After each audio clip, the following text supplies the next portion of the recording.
नमस्कार। नवनीतकम homeo clinic के इस चैनल पर एक बार फिर से आप सभी का हार्दिक स्वागत है।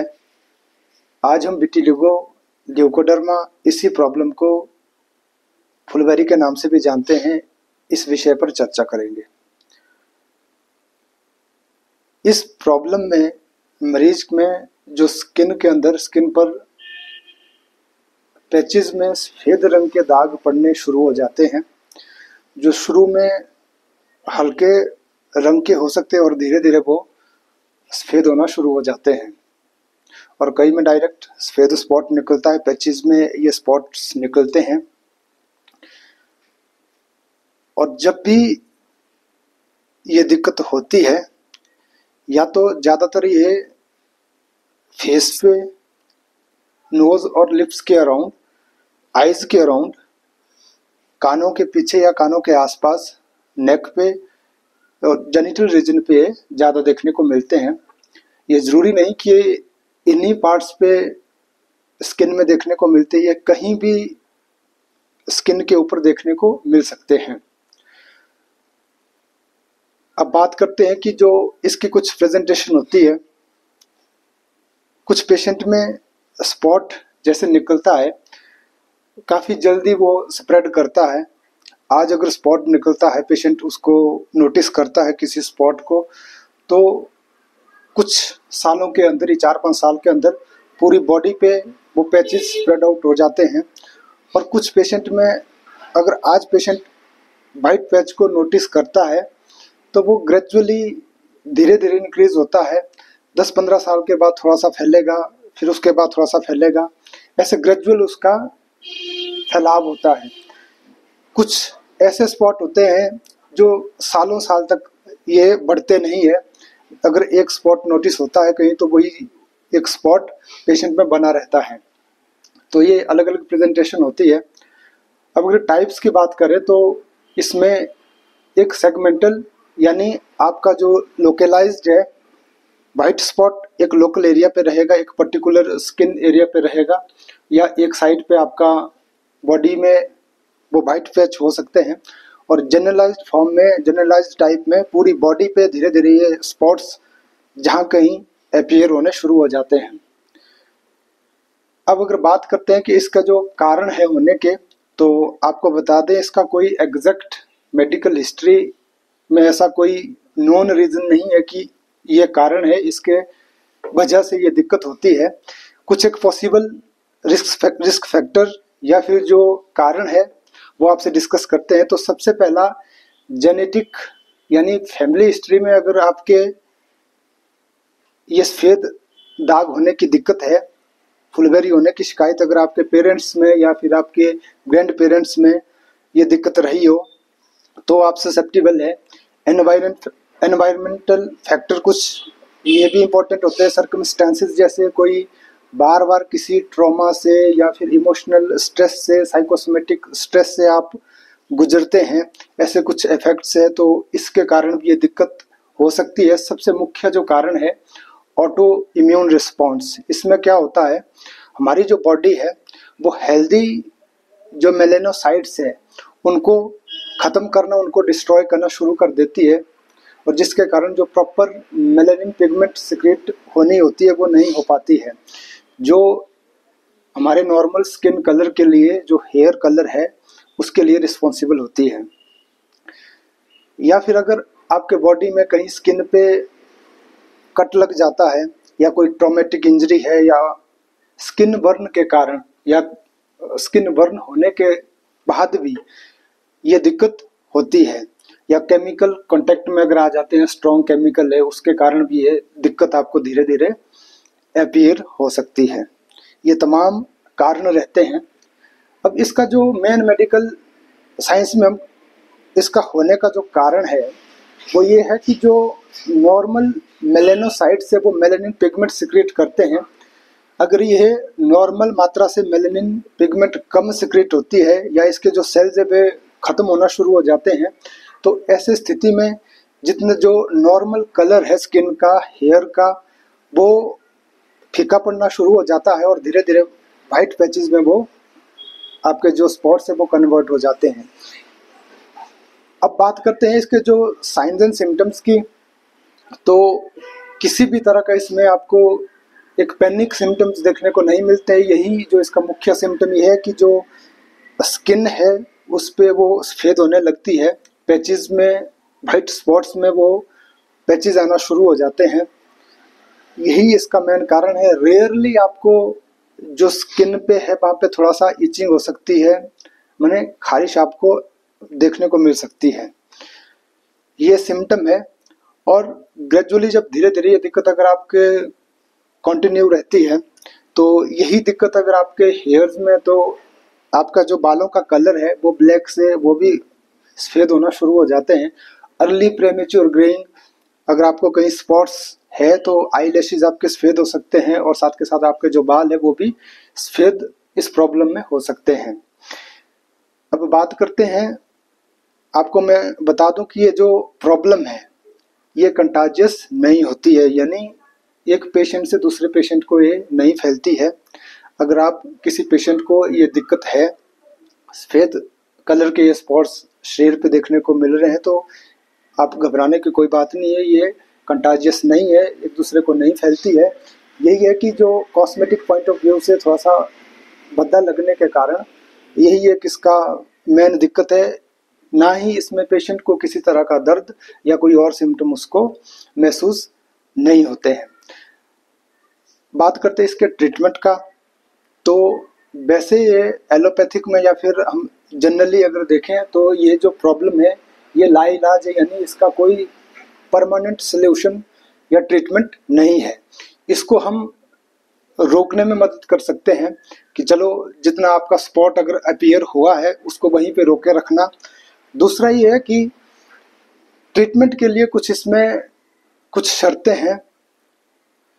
उसमें क्या होता है कि जो यंग अडल्ट्स हैं या फिर बच्चे हैं, सबसे अच्छा जो रिजल्ट्स देखा गया है वो बच्चों पे है। अगर बच्चों में ये प्रॉब्लम होती है, उनमें अगर आप होम्योपैथिक ट्रीटमेंट यूज़ करते हैं तो बहुत अच्छा रिस्पॉन्स है। जैसे जैसे आपका जो एज बढ़ती है, 12, 13, 14 साल के बाद के जो अडल्ट्स हैं उनमें भी रिजल्ट काफ़ी हद तक अच्छे रिस्पॉन्स है। लेकिन जो बड़े लोग हैं वयस्क के, अगर उनमें ये दिक्कत होती है तो उसमें फिर चांसेस इसको रिकवर होने के बहुत कम है। और ये भी ज़रूरी नहीं कि जितने भी बच्चे हैं या फिर जितने यंग अडल्ट्स हैं कि उनमें हर एक पेशेंट को रिलीफ मिलेगा या ये डिसअपियर होगी। अगर ट्रीटमेंट का भी इसमें दो तरह के ये हम देखते हैं कि अगर एक तो ये है कि जहाँ पे जितने स्पॉट्स अपीयर हुए हैं उनको वहाँ पे रोके रखना। दूसरा, जो स्पॉट्स अपीयर हुए हैं उनको धीरे धीरे ख़त्म करना। तो ये दोनों ट्रीटमेंट के पार्ट रहते हैं। बच्चों में काफ़ी अच्छा रिस्पॉन्स देखा गया है। पर्सनली मैं अपने क्लिनिक पे भी जितने भी बच्चे हैं वो रिकवर हुए हैं। लेकिन ये जो डिपेंड करता है, इसका जो कोर्स है वो भी पेशेंट टू पेशेंट इम्यूनिटी के हिसाब से, बॉडी टू बॉडी ये डिफरेंट समय लेता है। अब बात करते हैं कि होम्योपैथी के अंदर इसका ट्रीटमेंट कौन कौन सी मेडिसिन आप ले सकते हैं। तो किसी भी तरह का ट्रीटमेंट इसमें बहुत ज़्यादा इफेक्टिव नहीं है, सिवाय आपको होम्योपैथी के अंदर जो कॉन्स्टिट्यूशनल ट्रीटमेंट होता है, एक सिंगल मेडिसिन, इसकी डिटेल्ड हिस्ट्री लेके जो डॉक्टर मेडिसिन प्रिस्क्राइब करता है वो मेडिसिन इसमें आपको रिजल्ट देने में सक्षम होती है। इस मेडिसिन के साथ जो भी कॉन्स्टिट्यूशनल मेडिसिन आपके केस के हिसाब से, आपके बॉडी मेकअप कॉन्स्टिट्यूशन के हिसाब से जो फिट बैठती है, उस मेडिसिन के साथ आप दूसरे ये जो स्पेसिफिक मेडिसिन है जो ल्यूकोडर्मा या फिर विटिलिगो के केस में आप यूज़ कर सकते हैं स्पेसिफिक मेडिसिन कॉन्स्टिट्यूशनल मेडिसिन के साथ। इसमें सबसे मुख्य जो दवा है वो है ASF3X, यानी आर्सेनिक सल्फुरेटम फ्लेबम 3x पावर में। 2 गोलियां दिन में आप 4 बार यूज़ कर सकते हैं या 3 बार यूज़ कर सकते हैं। अगर छोटे बच्चे हैं तो उनमें 1 गोली आप दिन में 3 से 4 बार आप यूज़ कर सकते हैं। यह दवा किसी भी तरह के, अगर आपको ल्यूकोडर्मा है, क्योंकि इसमें कोई ऐसे स्पेसिफिक साइंस नहीं है, अगर आपको सफ़ेद पैचेस आपके स्किन पे देखने को मिल रहे हैं, फुलबेरी का केस है, तो आप इस मेडिसिन को कॉन्स्टिट्यूशनल मेडिसिन के साथ प्रिस्क्राइब कर सकते हैं। इससे आपको काफ़ी अच्छे रिजल्ट्स देखने को मिलते हैं। दूसरी मेडिसिन है एमिविस्नेगा। इसका मार्केट में क्रीम के फॉर्म में ये मेडिसिन आती है, उसको आप यूज़ कर सकते हैं। मैं आपको सजेस्ट करूंगा कि क्रीम के बजाय आप एमिविस्नेगा का मदर टिंचर को यूज़ करें, और जो आपके पैचेस है वहाँ पे दिन में आपने 4 से 5 बार उस पैचेस पे वो मदर टिंचर अप्लाई करना है। ये काफ़ी फायदेमंद रहेगा कॉन्स्टिट्यूशनल मेडिसिन के साथ। थर्ड है सोरेलिया कॉर्लिफोलिया, और इसी को कॉमन जो नाम है इसका बाउची ऑयल। ये ऑयल के फॉर्म में इसको आप यूज़ कर सकते हैं, या इसको मदर टिंचर के फॉर्म में अगर आपने यूज़ करना है तो आप इसको इंटरनली यूज़ कर सकते हैं। 10 से 15 बूंदें 3 चम्मच पानी के साथ दिन में 3 से 4 बार। और अगर आपका इसका मदर टिंचर को भी आप, या फिर इसके ऑयल को आप जहाँ पे आपके पैचेस हुए हैं, सफ़ेद दाग पड़े हैं आपके शरीर में, तो उन पैचेस में आप यूज़ कर सकते हैं। सबसे अच्छा रिजल्ट आप वाउची ऑयल का, इस मेडिसिन का जो ऑयल बनता है, अगर आपके ल्यूकोडर्मा विटिलिगो के साथ बाल भी सफ़ेद हो रहे हैं, आपके बाल इफेक्ट हो रहे हैं, आपके आईलैशेस इफेक्ट हो रहे हैं, तो उनमें आप इसको ऑयल के फॉर्म में अप्लाई कर सकते हैं। और इसको एक लंबे समय तक 4 से 6 महीने तक आप अगर कंटिन्यू आप यूज़ करते हैं तो तब आपको इसके रिजल्ट देखने को मिल सकते हैं। नेक्स्ट मेडिसिन है हाइड्रोकोटाइल एशियाटिका। इस मेडिसिन को 30 पावर में कॉन्स्टिट्यूशनल मेडिसिन के साथ आप अच्छे रिजल्ट्स के लिए यूज़ कर सकते हैं। तो जब भी यूज़ करना है इसे 30 पावर में 2 से 3 बूंदें दिन में 3 से 4 बार, अगर आप ग्लोब्यूल्स में इसको यूज़ करना चाह रहे हैं तो 30 पावर ग्लोब्यूल्स में मिक्स करके आप 4 से 5 ग्लोब्यूल्स दिन में 3 से 4 बार आप यूज़ कर सकते हैं। ऐसे ही ट्यूबरक्लाइनम एक दवा आती है, इसको आप इंट्रोक्रेंट मेडिसिन के रूप में 15 से 20 दिन के गैप में, या फिर 2 से 3 महीना के गैप में बीच बीच में 1 ml पावर में इसको आप 2 से 3 बूंदे आधा घंटे में 3 बार यूज़ कर सकते हैं। फ्रिक्वेंटली इसको रिपीट नहीं करना है। या दूसरा मैं आपको बता दूं, अगर आपको प्रॉपर सिलेक्शन के बाद, प्रॉपर इंडिकेटेड मेडिसिन के बाद भी अगर आपको रिजल्ट नहीं मिल पा रहे हैं, तो ऐसे स्थिति में आप ट्यूबरक्लाइनम को यूज़ कर सकते हैं। ऐसी स्थिति में 30 आपने 1 ml पावर में या फिर 10 ml पावर में 2 से 3 बूंदे दिन में 3 बार आप यूज़ कर सकते हैं।